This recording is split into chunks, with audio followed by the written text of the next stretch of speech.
She had been seeing her private physician, Samuel Catlin, even while she was in the Tombs, and she had started to claim that she was pregnant by Burdell. Right before he died, she had become pregnant by him again, and she was carrying his unborn child, and that unborn child would be entitled to the estate, and you know who would get her hands on that money.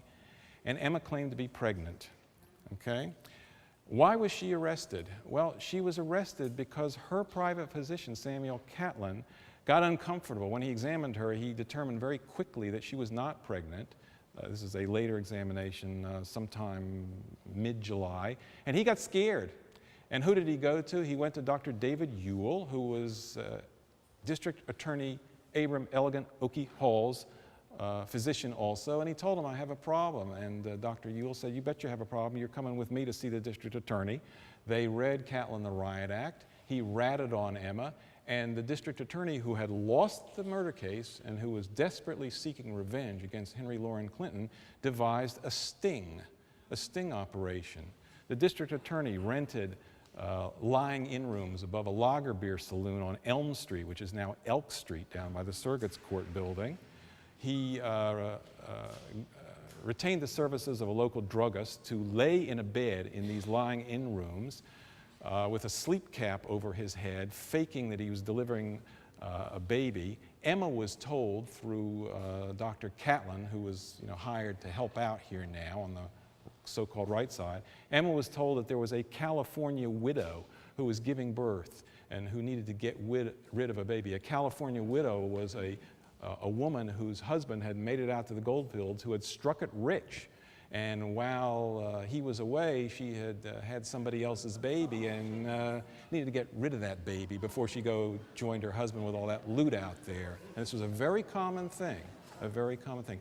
Emma swallowed the story hook, line, and sinker. She showed up at the lying-in rooms with a fishmonger's basket. And there was a bucket of blood on the floor. It was calf's blood, actually, gotten from an abattoir up on 3rd Avenue. And there was, in fact, a baby there. Where did the baby come from? Well, District Attorney Hall and Dr. David Ewell had gone to some of their friends at Bellevue Hospital, to the indigent lying-in wards, and they had borrowed a baby from Mrs. Elizabeth Anderson, because this is a poor woman and we want to borrow your baby, and you don't say no to that if it's the DA. The baby shows up. Emma takes the baby, the switch is made. They had marked the baby with what was called lunar caustic, an invisible sort of marking pencil. And Emma takes the baby, gets back on the horse car, and goes up to Bond Street. The cops are following her. They follow her right up there, and she's not in the house 5 minutes, and they arrest her again. And she is carried out of the house on a mattress, kicking and screaming, into a paddy wagon, while the Irish servant girls, who are quite common on the block, on the neighboring stoops, who really don't think too much of Emma Cunningham anyway, are saying, she deserved it, that murdering old hag. And they're quoted in the newspapers as saying that. Emma goes to jail. She's incarcerated at the Jefferson Market Courthouse jail, which is not the building you see there now, but it's the one that preceded it by a few years. And she's held there for about a month, but ultimately she's released for lack of evidence of fraudulent intent. They can't prove that she really intended to bring this baby into circus. She's let free. Meanwhile, what happens? P.T. Barnum gets involved.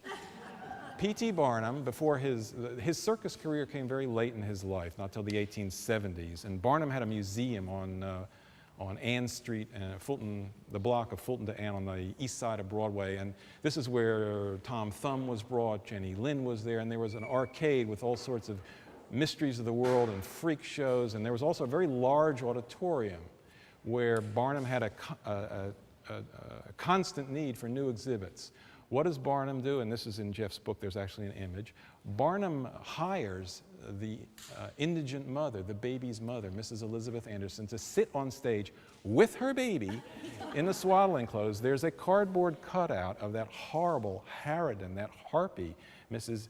Emma, Augusta, Hempstead, Cunningham, maybe Burdell, standing there, and tens of thousands of people, again, stream in, no extra charge beyond the museum admission, to see this evil incarnate there. And this goes on for an entire month.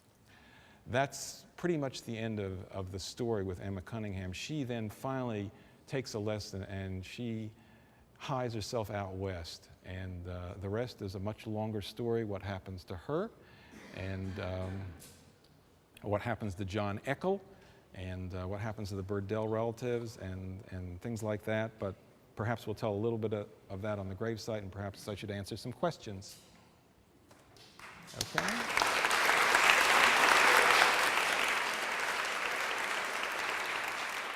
So I don't think she did it. They were poor. They lived in this miserable little row house down, where it wasn't real nice down near Hamilton Avenue back then either. A lot of mosquitoes. And so I don't think she did that, but it certainly was suggested. She was considered to be the evilest woman on the face of the earth by many people. Yes? Well, at the time that Emma was tried, the jury would have consisted of just men.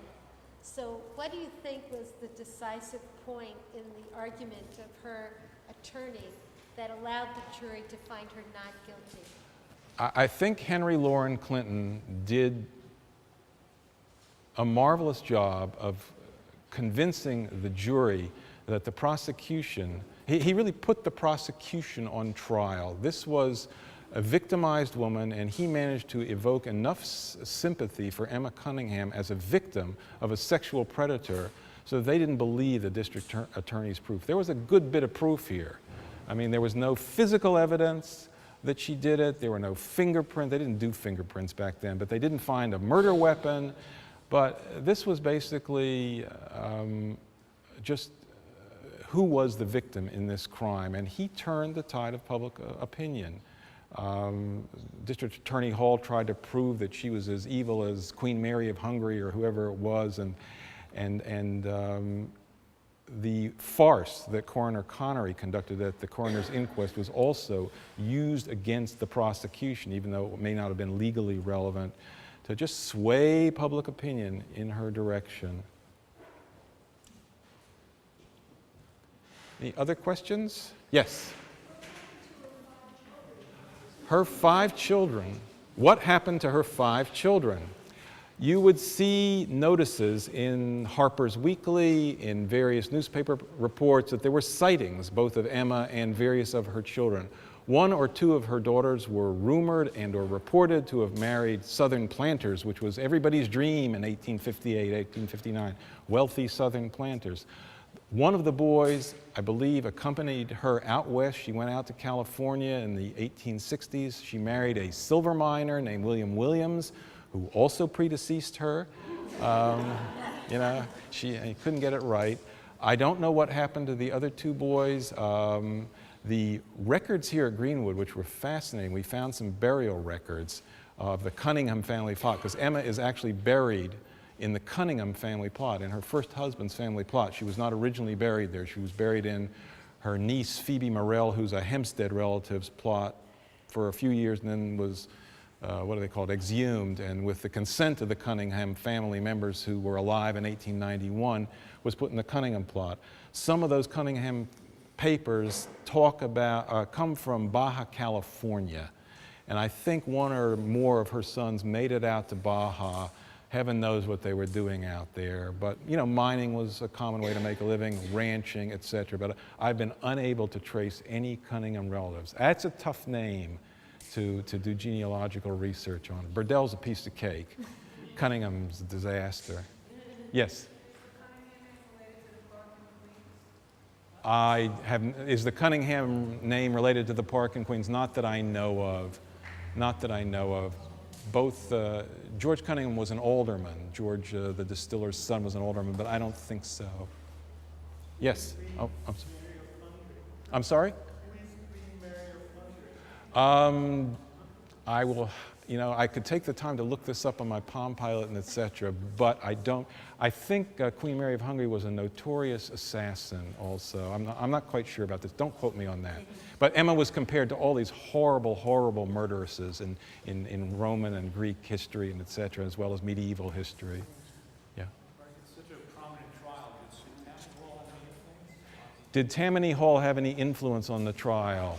This trial was, yes, absolutely, because the crime itself was notorious not just because of the gender politics, but because in the fall of 1856, a tremendous wave of street violence was occurring in New York. If you read George Templeton Strong's diaries from those days, he talks about gentlemen going about armed during the day, an uncommon thing at that time. And Fernando Wood, who was not a Tammany Democrat, he was a Mozart Hall Democrat, was losing control of the, up till then, mayorally controlled police force in New York. There was a tremendous battle going on already in late 1856 over who would control the police force in New York City. The Republicans, and Oakey Hall at that time was a Republican. The Republicans, John King in Albany, the governor, the legislature, which was Republican controlled, wanted to take away, and succeeded in April of 1857 in taking away control of the police force from the mayor. Tammany, the other Democratic factions wanted to keep it. Wood wanted to keep it. And in fact, after the murder trial and before the Circuits Court decision, street riots broke out in New York City after the legislature passed an act, and for a brief period of time, there were two police forces in New York City. There were the Metropolitans, and there was the other gang, and it sorted itself out after a few weeks and a bunch of deaths in the street, but the Republicans won, Tammany lost, Mozart Hall lost, and we have what we call our modern police force. 31 Bond is an east-west street. It runs from Broadway to the Bowery, so 31 is between Lafayette Street and the Bowery. Lafayette and the Bowery. If you go there now, you'll see a lot of luxury condominiums being built, but just do what I do, just close your eyes. They're nice people. There's a lot of old buildings still on the block. It's Belgian block. It's, yes, it is. It's really roughed up. I don't know what should happen with it. There are a lot of buildings down there from that time. If you go, Burdell was buried out of Grace Church. Grace Church, of course, is still there. And actually, my book designer, Jerry Kelly's office is in 80 East 11th, which is catty corner from Grace Church, a block up. 80 East 11th is called the St. Denis, and the St. Denis is the sole remaining luxury hotel, built in 1852, that is still down there. And if you can just walk into the St. Denis, you don't have to then open your eyes, because you go into St. Denis and you will see, I probably even have them on the machine here, you'll see the original stairways, you'll see the original lobby, and you're there. You're there where Harvey Burdell undoubtedly was having breakfast with his swindler friends and taking his girlfriends at night or whatever, and you're there. You go into Grace Church, as I did late in this project, and you go into the parish house and you look around and you go up and you look, who's this painting of? I was just like, it looks like some reverend. They're great. You look on the plaque there, that's Reverend Thomas House Taylor, the rector of Grace Church from 1834 to 1867, who officiated at Harvey Burdell's funeral, and he was no member of the church. The rector officiated at Harvey Burdell's funeral. And when we get around to, we're in fabrication of a gravestone for Burdell. It's quite a sizable one, and part of the funeral sermon will be etched on that. Yes.